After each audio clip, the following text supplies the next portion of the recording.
আবু বকর সিদ্দিকের বিবি দেয়া কথা মনে আছে নাকি? স্বামী আমার বিছানায় আসেন, আবু বকর সিদ্দিক কয় না, আমার নবী বলেছেন তৈরি থাকার জন্য। কয় তৈরি মানে কি? কয় ডাক্তার দিতে দেরি, বের হতে যেন দেরি না হয়। কি চিন্তা করেছেন? কয় দরজায় পিঠ লাগিয়ে সারা রাত দাঁড়িয়ে থাকবো। আবু বকর সিদ্দিক দরজায় পিঠ লাগিয়ে দাঁড়ালেন। ঘুম আসে, ঝিমুনি আসে, ডাইনে পড়ে যায়, বামে পড়ে যায়, সামনের দিকে পড়ে যায়। আবু বকর বিছানায় যায় না। আবু বকরের স্ত্রী ডাক দেওয়া কয়, আপনি কি শুরু করেছেন? আপনি তো অসুস্থ হয়ে যাবেন। আবু বকর সিদ্দিক ডাক দেয়া কয়, বিবি গো, আমি অসুস্থ হয়ে যেতে পারবো, এইটা সহজ, কিন্তু আমি আমার নবীর কষ্ট দিতে পারবো না। ঠিক ঠিক ঠিক ঠিক। আল্লাহর নবী একদিন দরজায় আসলেন। তিনি দরজায় দাঁড়িয়ে আল্লাহর নবী আস্তে করে একটা নক করলেন আর মৃদু স্বরে ডাক দিলেন, আবু বকর। আবু বকর সাথে সাথে চিৎকার মেরে কয়, লাব্বাইকি ইয়া রাসূলুল্লাহ। দরজা খুলে দিলেন। আল্লাহর নবী চমকে উঠলেন, থমকে দাঁড়ালেন। তিনি আশ্চর্যান্বিত হয়ে গেলেন। এটা কেমন মানুষ, এটা কেমন মানুষ! একটা মাত্র ডাক দিলাম, কেমন করে আবু বকর উঠলো? এত তাড়াতাড়ি কেমন করে দরজা খুলে দিল? কিভাবে সম্ভব এটা? আবু বকর সিদ্দিক কি করলেন? এটা কেমন করে দরজা খুলে? কি হলো ভাই? ওকে, ঠিক আছে, বসিয়ে দেন। আমিন বলেন। আহা, কি! আল্লাহর নবী চমকে উঠলেন, থমকে দাঁড়ালেন, আশ্চর্যান্বিত হয়ে গেলেন। একটা ডাকের সাথে সাথে কেমন করে দরজা খুলে দিল, দাঁড়িয়ে গেল। কেমন করে বলল, লাব্বাইকি ইয়া রাসূলুল্লাহ? কেমন করে সম্ভব? আবু বকর সিদ্দিক যখন দরজা খুলে বের হলেন, আল্লাহর নবী ডাক দেখো, আবু বকর রে, তুই কি ঘুমাস না? আল্লাহ আবার আবু বকর কই, ইয়া রাসূলুল্লাহ, যেই দিন আপনি বলেছিলেন তৈরি থেকো, ওই দিনের পর থেকে আমি আবু বকরের পিঠ আর বিছানায় লাগে না। বলো চলো যাই মদিনার দিকে।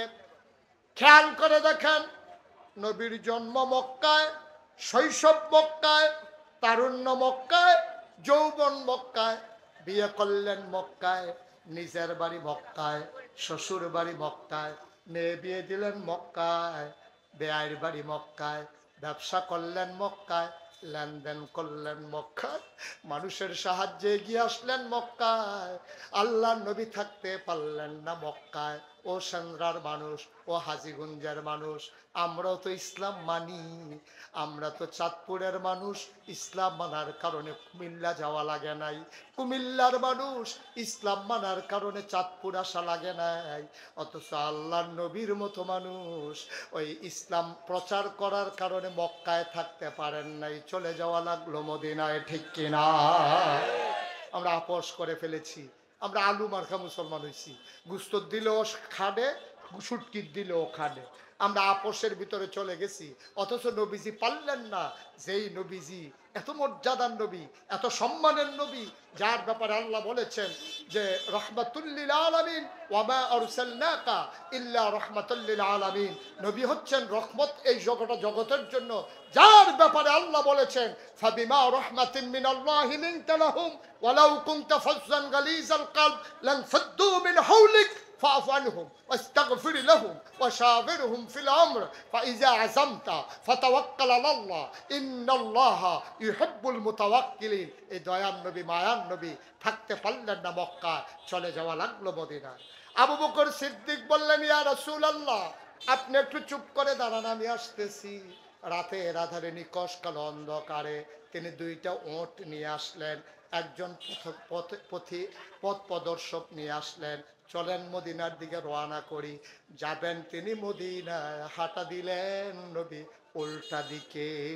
সুবহানাল্লাহ বলবেন না? মনে করেন যাওয়ার কথা উত্তরে, উনি হাঁটতেছেন দক্ষিণে। আবার আবু বকর সিদ্দিক কয়, গুস্তাখি মাফ কর দিজিয়ে, বেয়াদবি মাফ করবেন ইয়া রাসূলুল্লাহ, আপনি কি মদিনার রাস্তা ভুলে গেছেন? আমরা তো উত্তরে যাব, আপনি দক্ষিণে কেন যাচ্ছেন? আর নবীজি মুচকি হাসি দিয়া কয়, আমি বুঝে শুনেই যাচ্ছি, আমি যা বুঝি তুমি তা বুঝো না। আল্লাহ আমাকে যা বুঝায় তোমারে বুঝায় না, কারণ আমাকে যখন ঘরে গিয়ে দেখবে আমি নাই, ওরা মদিনার রাস্তায় তালাশ করবে। এই জন্য আমি উল্টা দিকে হাঁটলাম যেন তালাশ করে ওরা না পায়। তিনি উত্তর যখন ওই মদিনার উল্টা দিকে হাঁটলেন, কিছু দূর যাওয়ার পরে পূর্ব আকাশে সূর্য হেসে উঠেছে, আলোতে ভরে গেল, উদ্ভাসিত হয়ে গেল গোটা পৃথিবী। আবু বকর সিদ্দিক চিৎকার করে কয়, নবী গো, আমরা বোধহয় আবার ধরা পড়ে যাব। আল্লাহর নবী কয়, টেনশনের দরকার নাই, আমরা দুইজন না, আমাদের সাথে আল্লাহ আছে। কি ওভার কনফিডেন্স, কি ওভার কনফিডেন্স! আত্মবিশ্বাস কারে কয়, আত্মবিশ্বাস কারে কয়?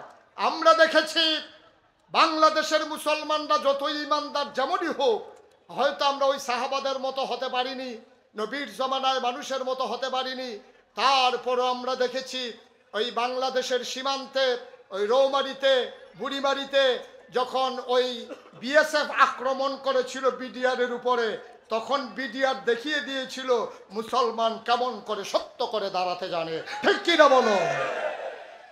আমরা তো সেই মুসলমান বেড়া, আমাদেরকে চোখ রাঙ্গাও, আমাদেরকে চোখ রাঙ্গাও।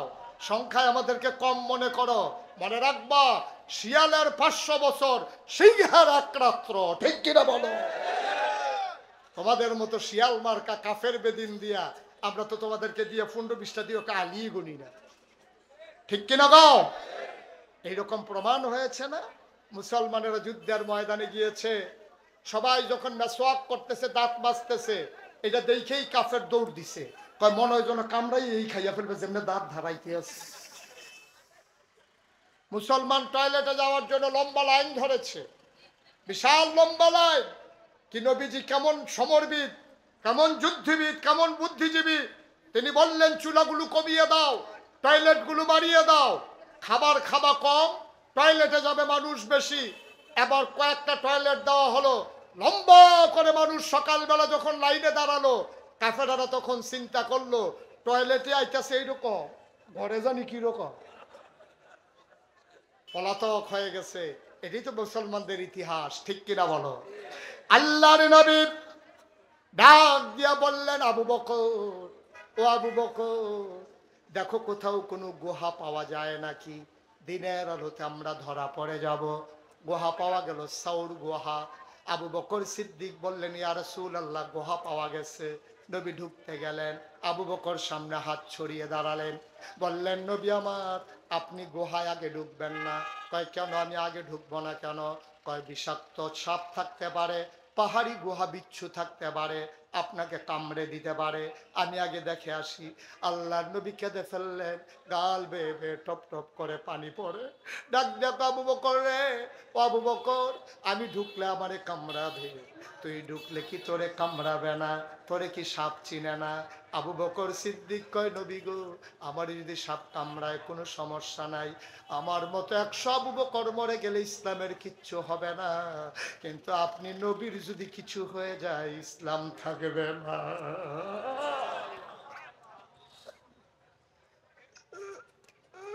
আমার মতো 100 আবু বকর, আমি যদি মরে যাই, আমার আবু বকর তৈরি হয়ে যাবে, ওমর মরে গেলে ওমর তৈরি হয়ে যাবে, কিন্তু আমার নবী যদি হারিয়ে যায়, আমার ইসলাম থাকবে না রে।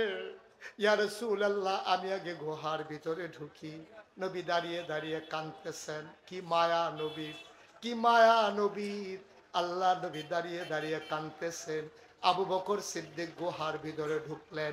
তিনি গুহার ভিতরে ঢুকে সব পরীক্ষা করে বললেন, আহলান সাহলান মারহাবা, মোস্ট ওয়েলকাম, গুহার ভিতরে আপনাকে স্বাগতম। নবী আবার গুহার ভিতরে ঢুকলেন।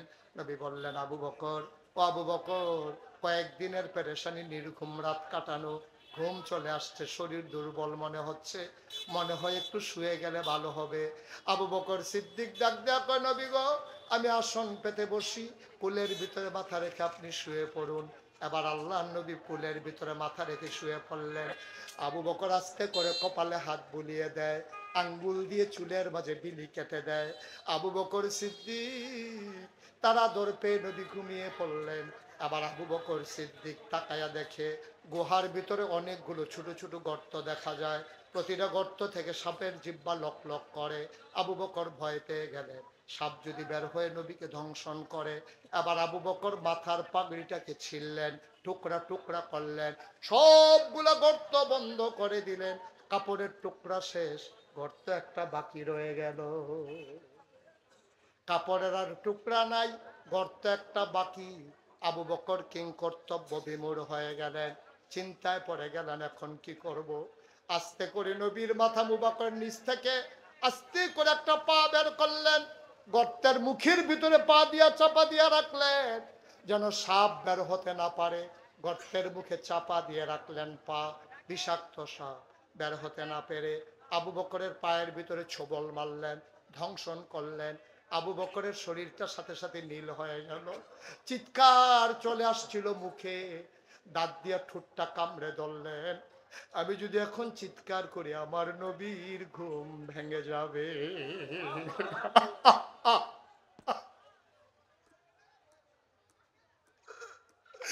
আমি যদি আওয়াজ করে কাঁদি আমার নবীর ঘুম ভেঙে যাবে। আল্লাহর নবীর ঘুম ভেঙে গেলে আমি কষ্ট পাবো, আমি আবু বকর মরে যেতে পারবো, আল্লাহর নবীর ঘুম ভাঙাতে পারবো না। আবু বকর ঠোঁটটারে কামড় দিয়ে ধরে রেখেছেন দাঁত দিয়া, তিনি কান্নার আওয়াজ থামাইলেন, কিন্তু চোখের পানি থামাবেন কি দিয়া? কান্না থামানো গেল, দাঁত দিয়া কামড়ে ধরে, চোখের পানি থামাবেন কি দিয়া? বিষের যন্ত্রণায় টপ টপ করে পানি পড়তেছে, দাড়িগুলো ভিজে গেল, বুকের পাঞ্জাবিটা ভিজে গেল। মনের অজান্তে আবু বকরের চোখের 2 ফোঁটা পানি নবীর গাল মুবারকে পড়ে গেল। নবী চমকে উঠলেন, তিনি থমকে দাঁড়ালেন, তিনি আশ্চর্যান্বিত হয়ে গেলেন, লাফ দিয়ে তিনি উঠে বসলেন। তাকায় দেখে আবু বকর কান্দে। এবার নবীকে দেখার পরে আবু বকরের অভিমান, কান্নার আওয়াজ আরো বেড়ে গেছে। আবু বকর কান্না শুরু করে দিয়েছে। নবীরে ডাক দেখো আবু বকর রে, নবীজি ডাক দেখো আবু বকর, নিশ্চয়ই বাড়ির কথা মনে পড়েছে, ছোট্ট মেয়েটার কথা বুঝি মনে পড়ছে যে তোমার আব্বা আব্বা বলে গলায় জড়িয়ে ধরতো, নিশ্চয়ই ওই মেয়েটার কথা মনে পড়েছে, নিশ্চয়ই তোর ব্যবসার কথা মনে পড়েছে। আবু বকর কই ইয়া রাসূলুল্লাহ, 3 দিনের না খাওয়া মানুষ যেই নবীর চেহারার দিকে তাকাইলে খিদার কথা ভুলে যায়, আর ওই নবী আমার কুলের মাঝে, আর আমি আপনার কথা বাদ দিয়া বাড়ির কথা ভাববো, এটা কেমন কথা? কয় কাঁদো কেন আবু বকর? কই ইয়া রাসূলুল্লাহ, মনে করছিলাম বলবো না, মনে করছিলাম আপনারে বলবো না, আপনারে বিরক্ত করব না, আপনি জিজ্ঞেস করে ফেলেছেন, না বলে আর উপায় নাই গো নবী। ও নবী, আমি কান্দি কেন? সাপ আমার পায়ের ভিতরে ছোবল মেরেছে, ধ্বংসন করেছে। নবী বললেন আগে আমাকে বলবা না? না না না, আপনার ঘুম ভাঙিয়ে দেওয়া যাবে না, এই জন্য বলি নাই। আল্লাহর নবী বললেন দেখি দেখি দেখি কোথায় সাপ কামড়ে দিয়েছে। আবু বকর সিদ্দিক পাটা বাড়িয়ে দিলেন, নবী দেখলেন পায়ের ভিতরে ছোবলের চিহ্ন দেখা যায়। তিনি আস্তে করে আঙ্গুলটা জিহ্বায় লাগালেন, একটু লালা মুবারক আঙ্গুলের মাথায় নিয়ে আস্তে করে ওই সাপের কামড়ের জায়গায় লাগিয়ে দিলেন। আবু বকর কয় পৃথিবীর মানুষ সাক্ষী থাকো, খোদার কসম, সাপ কামড় দেওয়ার আগে আমার পাটা যত আরামে ছিল, নবীর লালা লাগার পরে এর চাইতে কোটি গুণ বেশি আরাম পেয়েছে আমার পা।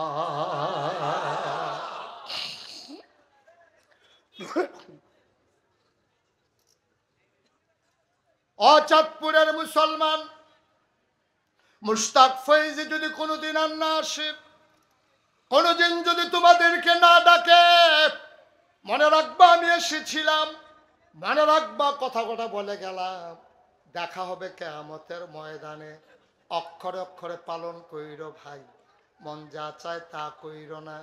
কয়দিনের জিন্দেগি, মুরব্বী ছাড়া তারা যারা ছিল তারা গেল কই, আমরা একদিন যাব কই। হিসাব মিলাও, এমন একটা সুন্দর জিন্দেগি করো, হৃদয়ের ভিতরে মানুষের প্রতি মায়া জাগাও, ভালোবাসা জাগিয়ে দাও, দেশপ্রেম জাগিয়ে নাও। এই দেশ আমার দেশ, তোমার দেশ। দেশ থাকলে তুমি থাকবো, আমি থাকবো। দেশ থাকলে ইসলাম থাকবে। দেশ থাকলে মন্ত্রী হবে, এমপি হবে, ঠিক কিনা? দেশ নাই তো কিছুই নাই, তুমি নাই, আমি নাই।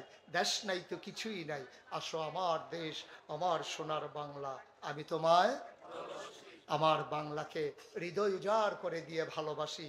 দল মত নির্বিশেষে আমাদের নানান ম্যানিফেস্টো থাকবে, আমাদের মত পার্থক্য থাকবে, কথায় আচরণে, খাবারের মেনুতে আমাদের ভিন্নতা থাকবে, কিন্তু দেশের ব্যাপারে আমরা আপোষহীন, ঠিক কিনা বলো?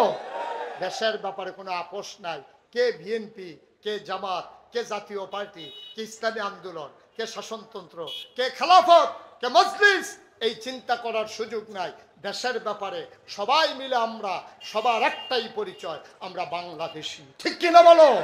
আর বাইরে কোনো পরিচয় নাই। আর মুসলমানের সবচেয়ে বড় পরিচয় ইন্নানি মিনাল মুসলিমিন, আমি মুসলমান, ঠিক কিনা বলো? আমি যেখানেই যাই আমি কি মুসলমান, আর বাইরে কোনো পরিচয় নাই। সুতরাং আমরা যদি ঐক্যবদ্ধ থাকি, আমরা যদি দল মত নির্বিশেষে ঐক্যমত্যের ভিত্তিতে আমরা যদি সমাজ চালাতে পারি, খোদার কসম, ভারত নয়, আমেরিকা নয়, রাশিয়া নয়, চীন নয়, পৃথিবীর এমন কোনো পরশক্তি নাই বাংলাদেশকে দাবিয়ে রাখতে পারে, ঠিক কিনা বলো? জেগে যারা উঠেছে, মৃত্যুকে যারা আলিঙ্গন করতে শিখেছে, তাদেরকে মৃত্যুর ভয় দেখিয়ে লাভ নাই। আমরা তো মৃত্যু শিখেই গেছি। আবু সাইদ দেখিয়ে গেছে কেমন করে মরতে হয়, মুগ্ধ দেখিয়ে গেছে কেমন করে মরতে হয়। সুতরাং ওই 2006 সালে 28 অক্টোবর পল্টনের রাজপথে আমার মুজাহিদ দেখিয়ে গেছে কেমন করে জীবন দিতে হয়, ঠিক কিনা বলো? সুতরাং